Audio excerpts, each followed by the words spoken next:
2024 को लोकसभा चुनाव के परिणामों की घोषणा के बाद मंगलवार को दिल्ली के बीजेपी मुख्यालय में जीत का जश्न मनाने के लिए पार्टी के नेताओं का जमावड़ा हुआ।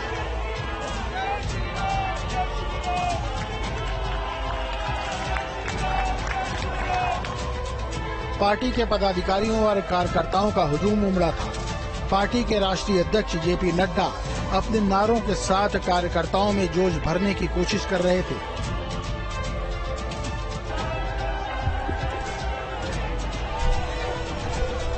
स्वागत है भाई, स्वागत है, स्वागत है भाई, स्वागत है। इसी नारेबाजी के साथ प्रधानमंत्री नरेंद्र मोदी मंच पर पधारे तो उन्हें एक बड़ी सी फूलमाला से लाद दिया गया। माला के फूल जीत की खुशबू को फैला रहे थे। इस माला में कुछ फूलों की कमी पीएम मोदी को अखर रही थी, लेकिन एक फूल की कमी ने जीत के हार का मजा ही किरकिरा कर दिया। अगर इस माला में अयोध्या की जीत का फूल भी शामिल होता तो जीत की महक दिलों तक पहुंचती। पार्टी भले ही जीत का जश्न मना रही हो और पीएम मोदी तीसरी बार शपथ लेने की तैयारी कर रहे हों, लेकिन उनके मन में कहीं न कहीं ये बात शूल की तरह चुभ रही है कि आखिर उनकी राम भक्ति में क्या कमी रह गई जिससे राम की अयोध्या में कमल नहीं खिल पाया। जिस अयोध्या ने भारतीय जनता पार्टी को सत्ता के शिखर तक पहुंचाया, भारतीय जनता पार्टी इस चुनाव में उसी सीट को हार गई। जब चुनाव परिणाम सामने आया तब किसी को यकीन नहीं हुआ कि प्राण प्रतिष्ठा के बाद बीजेपी अयोध्या सीट हार सकती है। आखिर इस हार के पीछे की असल वजह क्या है, यही जानने के लिए इस वक्त मैं अयोध्या में हूं, लता चौक पर हूं और इस वक्त मेरे साथ यहाँ के जाने माने संत स्वामी दिवाकराचार्य जी महाराज हैं। स्वामी जी, अयोध्या में बीजेपी हार गई। संत समाज यहाँ पर राम के नाम पर, राम मंदिर के मुद्दे के नाम पर जब हम लोगों की बातचीत होती थी तो बीजेपी के साथ कहीं ना कहीं खड़ा दिखाई देता था। इस हार की असल वजह क्या मानते हैं? देखिए, सर्वप्रथम तो लोक आस्था के इस महापर्व में पूरे देशवासियों ने अपनी सहभागिता निभाई। उसके लिए मैं संपूर्ण देशवासियों को मां सीता का स्वरूप और प्रभु श्री राम का स्वरूप जान प्रणाम करता हूं, नतमस्तक होकर प्रणाम करता हूं। रही बात अयोध्या की, तो अयोध्या ने त्रेता काल से ही एक मंथरा को पाल के रखा है और भगवान श्री राम ने उस मंथरा को माँ बोलते थे। मंथरा ने अपनी सहभागिता निभाई थी और भगवान राम को 14 वर्ष का वनवास हो गया था और ये निरंतर चलता रहा। माँ भगवती सीता के साथ भी हुआ। अयोध्या के ही कुछ जय संतों ने, जो आज भी वो जय संत अयोध्या में हैं और उनकी वजह से माँ भगवती सीता को भी वनवास जाना पड़ा था, तो ये पूर्व काल से ही चला आया है। अपितु भगवान राजा रामचंद्र थे, राम हैं और राम राजा रहेंगे अनंत काल तक। यहाँ अयोध्या जरूर भारतीय जनता पार्टी जो है सीट हार गई और इसके लिए पूरे देशवासियों में दुख है। न सिर्फ अयोध्या की जनता को बल्कि अयोध्या के साथ पूरे भारतवर्ष में अयोध्या से कहीं ज्यादा अयोध्या के अन्य लोकसभा सीटों, पूरे भारतवर्ष के अन्य लोकसभा सीटों के लोगों को बहुत तकलीफ है, बहुत कष्ट है और साधु के लिए तो राम से बढ़कर तो कुछ होता ही नहीं है। राम सर्वस्व होते हैं। बीजेपी दफ्तर पर प्रधानमंत्री भले ही अपने पार्टीजनों को संबोधित कर बधाई दे रहे थे, लेकिन उनके मन में उथल पुथल लगातार चल रही थी कि राम मंदिर के जिस मुद्दे के सहारे बीजेपी ने भारतीय राजनीति में धूमकेतु की तरह जगह बनाई थी और तमाम दूसरे राज्यों के साथ साथ केंद्रीय सत्ता की बागडोर संभाली थी, उसी अयोध्या में बीजेपी के पांव उखड़ गए। जिस अयोध्या में कभी युद्ध नहीं हुआ था, वहां धर्मध्वजा लेकर चलने वाली बीजेपी की बुरी हार हुई। 22 जनवरी को जब अयोध्या में प्रधानमंत्री समेत हजारों गणमान्य लोगों के बीच भगवान रामलला की प्राण प्रतिष्ठा हुई थी, तो माना जा रहा था कि पार्टी से भले ही चुनाव में मुद्दा न बनाए, लेकिन देश का सनातनी वोट देते समय इस बात को ध्यान में जरूर रखेगा कि जो राम को लाए हैं हम उन्हीं को लाएंगे। लेकिन जनता की नब्ज पकड़ने में कहीं चूक हो गई। फैजाबाद लोकसभा सीट से बीजेपी के सांसद रहे लल्लू सिंह एसपी के उम्मीदवार अवधेश प्रसाद से हार गए। अखिलेश यादव ने फैजाबाद सीट पर सियासी प्रयोग किया था। सामान्य सीट पर अखिलेश ने दलित समाज से आने वाले अवधेश प्रसाद को उतारा था। अवधेश प्रसाद 5,54,289 वोट हासिल करने में कामयाब रहे और बीजेपी के लल्लू सिंह 5 लाख का आंकड़ा भी कायदे से छू न सके। पीएम मोदी से लेकर सीएम योगी आदित्यनाथ सहित बीजेपी के तमाम बड़े नेता राम मंदिर मुद्दे का जिक्र करते नजर आए थे। राम मंदिर मुद्दे पर सियासी प्रयोगशाला कहे जाने वाले यूपी में बीजेपी ने चुनावी लाभ लेने की कोशिश की, लेकिन ये मुद्दा पूरी तरह से बैकफायर कर गया। अयोध्या के लिए जो सतत संघर्षरत रहे हमारे राष्ट्रवादी नेता आदरणीय प्रधानमंत्री श्री नरेंद्र मोदी जी से अपील भी है, साधुवाद भी है, धन्यवाद भी है, और हमारे उत्तर प्रदेश के माननीय मोदी जी से भी नम आंखों से और बहुत गमगीन भी हूँ। गला भर आता है ये सोचकर कि अयोध्या भाजपा हार गई। अयोध्या नहीं हारा है भाजपा ने, बल्कि अयोध्या पूरे भारत में अगर भाजपा हार जाती तो कोई बात नहीं, अयोध्या जीती तो पूरा भारत जय श्री राम कहता। पर आज जो अयोध्या पे उंगली उठ रही है ना, वो अयोध्या हारने की वजह से है। आज लग रहा है कि अयोध्या वासियों ने फिर से वो त्रेता लौटा दिया जब माँ सीता को वनवास कर दिया था, प्रभु श्री राम को 14 वर्ष का वनवास कर दिया था। पर ठीक है, ये जनादेश है, लोकतंत्र है। अयोध्या की 5 विधानसभाओं में से समाजवादी पार्टी को 4 विधानसभाओं में जबरदस्त बढ़त हासिल हुई, लेकिन अयोध्या में लल्लू सिंह को बड़ी बढ़त नहीं मिल सकी। टेबुलेशन चार्ट के मुताबिक लल्लू सिंह को अयोध्या में 1,46,100 मत मिले, जबकि अयोध्या में अवधेश प्रसाद को 1,04,000 वोट मिले, जबकि एसपी को बीकापुर में 22,000, मिल्कीपुर में 8,000, रुदौली में 10,000 और दरियाबाद में भी करीब 10,000 की बढ़त हुई। चुनाव के प्रारंभिक दौर में ही बीजेपी प्रत्याशी लल्लू सिंह का एक वक्तव्य वायरल हुआ था, जिसमें वो कह रहे थे कि संविधान बदलने के लिए 400 से अधिक सीटों की जरूरत होगी, और विपक्ष ने इसी वीडियो को आधार बनाकर यह आरोप गढ़ने में कोई कसर नहीं छोड़ी कि बीजेपी संविधान बदलने की तैयारी में है। मैं नरेंद्र मोदी और उनके चमचों को कहना चाहता हूं कि दुनिया में कोई शक्ति इस संविधान को छू तक नहीं सकती है, और अगर आपने कोशिश की तो आपके सामने तेजस्वी यादव, राहुल गांधी और बाकी इंडिया गठबंधन खड़ा मिलेगा। इसको हम कभी बदलने नहीं देंगे, इसको कभी रद्द नहीं होने देंगे। देखिए, अयोध्या में राम मंदिर बना एक बड़ा इवेंट था, साथ में एक बहुत बड़ा धार्मिक कार्यक्रम था, और उत्तर दक्षिण भारत का जो सांस्कृतिक एकता है उसका भी प्रतीक बन गया। सारी चीजें वहां पॉजिटिव थी। उत्तर प्रदेश सरकार ने करीब 32,000 करोड़ रुपए के डेवलपमेंट के काम भी किए, लेकिन लल्लू सिंह की इमेज एक खराब थी। दूसरा, लल्लू सिंह पे जातिवादी होने का आरोप लगा। तीसरी बात जो सबसे महत्वपूर्ण है वो ये कि लल्लू सिंह जी का एक वीडियो वायरल हुआ। उस वीडियो में वो ये कह रहे हैं कि 400 सीटें हमें इसलिए चाहिए क्योंकि हम संविधान को बदलना चाहते हैं। इस वीडियो ने न सिर्फ लल्लू सिंह को हराया, बल्कि बीजेपी का सुपड़ा साफ कर दिया पूरे अवध क्षेत्र में, क्योंकि ये वीडियो मोबाइल से दूसरे मोबाइल तक पहुंचा, खूब वायरल किया लोगों ने। और लल्लू सिंह चूंकि अयोध्या के सांसद हैं, इसलिए इस वीडियो की ऑथेंटिसिटी को लेकर किसी को कोई शक नहीं हुआ, और लोगों की नाराजगी बढ़ी कि एक तरफ राम मंदिर बन रहा है, दूसरी तरफ संविधान बदले जा रहे हैं। तो पिछड़े और दलितों ने भारी नाराजगी दिखाई, और उस नाराजगी का खामियाजा ये हुआ कि शबरी का वंशज वहां से चुनाव जीता और रघुवंशी हार गए।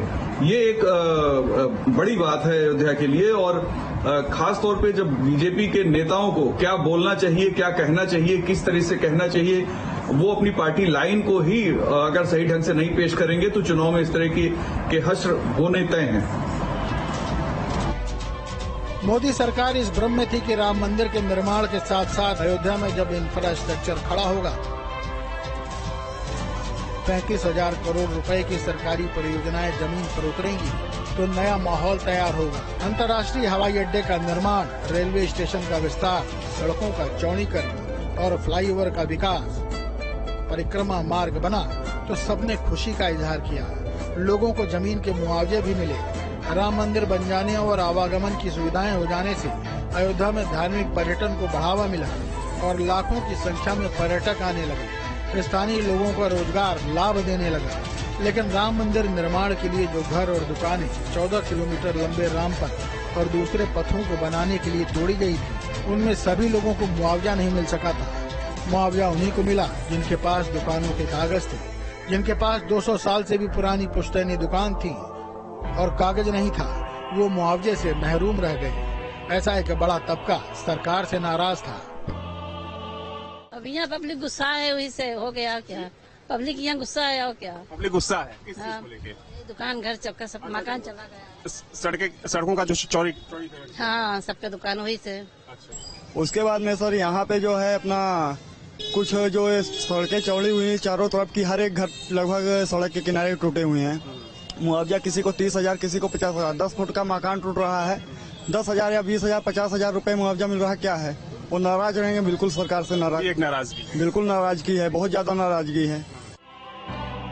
बीजेपी अयोध्या सीट पर चुनाव हारने के साथ साथ अयोध्या मंडल में शामिल फैजाबाद, बाराबंकी, अम्बेडकर नगर, सुल्तानपुर और अमेठी लोकसभा सीटें भी हार गई। इतना ही नहीं, अयोध्या से सटी बस्ती, श्रावस्ती और जौनपुर सीट भी बीजेपी नहीं बचा पाई। अमेठी में बीजेपी प्रत्याशी और कद्दावर केंद्रीय मंत्री स्मृति ईरानी कांग्रेस के केएल शर्मा के सामने कहीं भी टिक नहीं सकी। बाराबंकी में कांग्रेस की तनुज पुनिया ने 2 लाख से ज्यादा मतों से बीजेपी प्रत्याशी राजरानी रावत को हराकर साबित कर दिया कि मंदिर से उपजी किसी तरह की लहर यहां तक नहीं पहुंच सकी है। अम्बेडकर नगर में बीजेपी के रितेश पांडे एसपी के लालजी वर्मा के सामने फ्लॉप साबित हुए। वहीं अयोध्या मंडल के सुल्तानपुर सीट पर 8 बार की सांसद रही मेनका गांधी भी जीत नहीं सकी। और रायबरेली में तो राहुल गांधी की प्रचंड जीत ने बता ही दिया कि गढ़ को तोड़ना मुश्किल ही नहीं, नामुमकिन है। सिर्फ कैसरगंज और गोंडा सीटें ही बीजेपी जीत सकी। बीजेपी यहाँ से जो हारी है बहुत बड़ा, एक मोदी के लिए बहुत बड़ा झटका है। यहाँ से तो पूरी लीड से जीतना चाहिए थी, लेकिन ये अयोध्या के लोग हैं, उसने मोदी की तरफ कुछ मोदी जी ने जो विकास किया है उसके बारे में कुछ सोचा नहीं। और यहाँ से पूरा विश्व की नजर ये अयोध्या की सीट पर थी और वहाँ से भी हारी है और बहुत बड़ा झटका लगा है मोदी को। अयोध्या में हार का एक और कारण भी था। बीजेपी विकास के मुद्दे पर वोटों की आस लगाए बैठी थी और एसपी जाति वोटों के सहारे गणित सेट कर रही थी। जाति समीकरण को ध्यान में रखते हुए एसपी ने अपने सबसे विश्वस्त पूर्व मंत्री अवधेश प्रसाद पर दांव खेला, जिनकी बिरादरी के लगभग 3 लाख मतदाता अयोध्या में थे। जनरल सीट पर दलित प्रत्याशी देने की रणनीति कामयाब हुई। बन रहा है, कुछ लोग हैं मेरे साथ, उनसे बातचीत कर लेते हैं। क्या नाम है आपका? शिवम पांडे। शिवम जी, कल चुनाव परिणाम सामने आ चुका है। बीजेपी ये सीट हार गई, चूंकि बीजेपी इस सीट को सबसे सेफ सीट मान रही थी अपने लिए। आखिरकार क्या वजह, क्या मानते हैं आप लोग कि आखिर बीजेपी को इस सीट पर क्यों हारना पड़ा?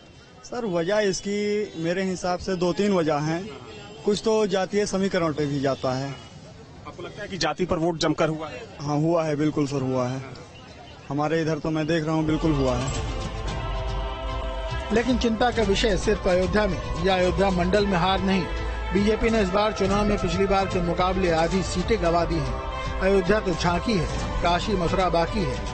ये नारे जब भी प्रदेश में गूंजते थे तो यही लगता था कि प्रदेश का सनातनी जाग चुका है। मोदी और योगी की सरकार जिस तरह से प्रदेश में धार्मिक स्थानों का संरक्षण और सौंदर्यीकरण कर रही है, उससे जीत तय मानी जा रही थी। काशी में जब पीएम मोदी ने काशी विश्वनाथ कॉरिडोर का उद्घाटन किया था तो सिर्फ काशीवासी ही नहीं, देश के तमाम सनातनी गर्व से तन गए थे। लेकिन इस बार काशी में भी प्रधानमंत्री की जीत का अंतर बीजेपी को निराश कर गया। दुर्भाग्यपूर्ण है और यहाँ जो भाजपा के नेता और मंत्री और विधायक और पार्षद हैं, उनको जरा बैठ के आत्मावलोकन करना चाहिए। काशी और अयोध्या की तरह ही मिर्जापुर में विंध्याचल कॉरिडोर का जब निर्माण हुआ तो उम्मीद की जाने लगी कि प्रदेश के धार्मिक स्थलों पर जिस स्पीड से डबल इंजन की सरकार ध्यान दे रही है, उससे साफ है कि धर्म के आधार पर प्रदेश में उसको जमकर वोट पड़ेगा। लेकिन जब मतगणना के बाद तस्वीर सामने आई तो हर कोई हैरान था। देखिए, कॉरिडोर से शहर की शोभा, वहाँ के छोटे मोटे कार्य, कुछ लोगों का गुजारा हो सकता है, लेकिन नौजवान वर्ग तो ये सोचता है कि हमको नौकरी मिले। बेरोजगारी एक ऐसी मुद्दा बन गई है, महंगाई एक ऐसी मुद्दा बन गई है कि ये कॉरिडोर जितने भी बने हैं सब फीका पड़ गए हैं। यहाँ तक ले कि राम का मंदिर अयोध्या में बना, वो भी फीका पड़ गया। केवल महंगाई, बेरोजगारी इनको खा गया है। बीजेपी हैरान है कि जब काशी कॉरिडोर शुरू हुआ और जब अयोध्या में मंदिर निर्माण की गति तेज हुई तो लग रहा था कि इस बार धार्मिक स्थानों पर हो रहे कामकाजों को देखते हुए जनता दोबारा सरकार को वोट देगी, क्योंकि धार्मिक पर्यटन बढ़ने से कारोबार में भी बढ़ोतरी होती है। लेकिन बीजेपी शायद ये भूल गई कि उत्तर प्रदेश में राजनीति की रेल हमेशा जाति की पटरी पर चलती है। जाति गणित से जो भी जरा सा भी हटेगा तो वो पटरी से उतर जाएगा, भले ही वो लगातार 2 बार से सरकार चला रहा हो। एक बात तो बिल्कुल साफ है कि अगर हम अयोध्या की बात करें तो अयोध्या में जिस तरीके से बीजेपी की हार हुई, इस हार को लेकर कई चर्चे हैं। कुछ लोगों का ये मानना है कि चूंकि यहाँ पर जो वोटिंग हुई है वो जाति आधारित हुई है। कुछ लोगों का ये मानना है कि अगर बीजेपी ने कैंडिडेट चेंज किया होता तो शायद नतीजा कुछ और होता। हालांकि जो यहाँ के लोकल लोग हैं वो अब इस बात को लेकर इस बात पर चर्चा कर रहे हैं कि अगर बीजेपी ने यहाँ पर विकास किया है तो शायद जिस तरीके से रिजल्ट आया है वो बेहद चौंकाने वाला है। वीडियो जर्नलिस्ट हरियाणा के साथ अविनाश सिंह, न्यूज स्टेट, अयोध्या।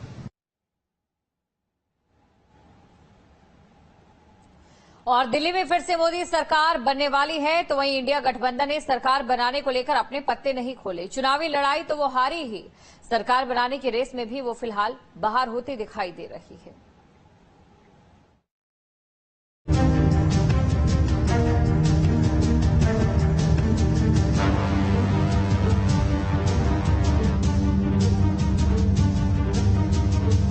दिल्ली की तस्वीर साफ हो चुकी है। एनडीए सरकार बनाने के लिए तैयार है, तो वहीं इंडिया गठबंधन सही मौके का इंतजार कर रहा है। चुनाव में धमाकेदार वापसी करने के बाद पहली बार इंडिया गठबंधन के तमाम घटक दल के नेता जुटे। कांग्रेस अध्यक्ष मल्लिकार्जुन खड़गे के घर इंडिया गठबंधन की तरफ से अखिलेश यादव पहुंचे, तो वहीं तेजस्वी यादव भी पहुंचे, शरद पवार और सुप्रिया सुले भी पहुंची, तो वहीं स्टालिन और संजय राउत भी पहुंचे।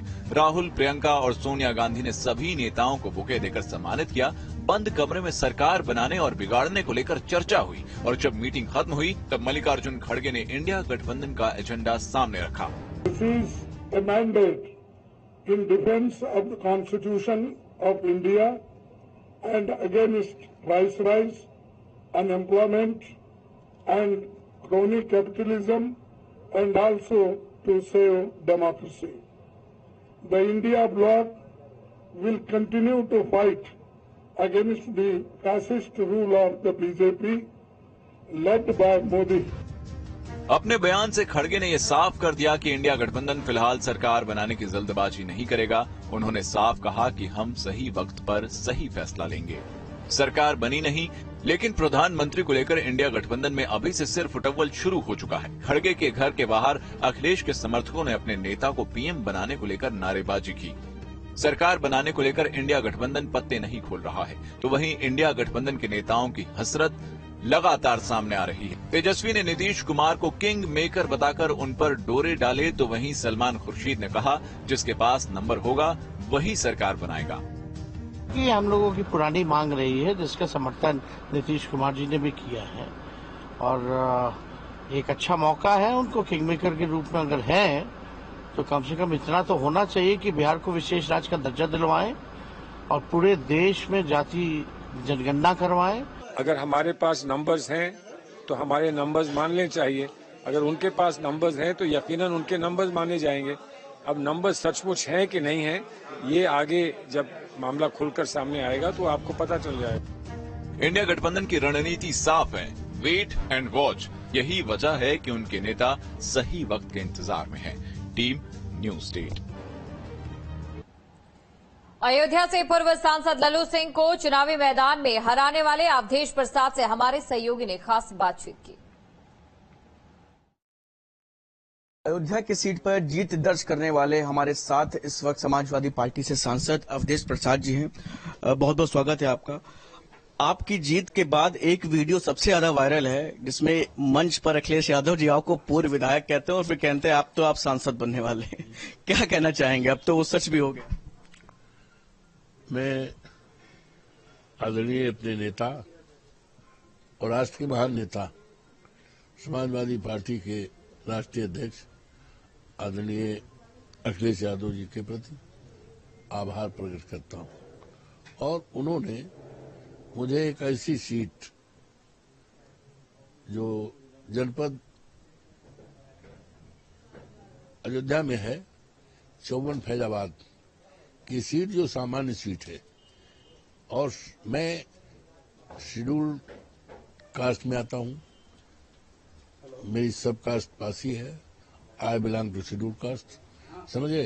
तो और अयोध्या की सीट, फैजाबाद की सीट, अयोध्या जनपद की 54 फैजाबाद सीट ये सामान्य सीट है। इस सीट पर केवल देश नहीं, दुनिया के लोगों की निगाहें रही हैं। अब आज इस जीत पर दुनिया में चर्चाएं हो रही हैं। बहुत बहुत शुक्रिया। तो ये थे हमारे साथ अवधेश प्रसाद जी, जिन्होंने तमाम अहम सवालों पर अपनी राय हमसे साझा की। वीडियो जर्नलिस्ट अमेरिकन के साथ शुभम पांडे, न्यूज स्टेट, लखनऊ। और यहाँ पर रुकते छोटे से ब्रेक के लिए।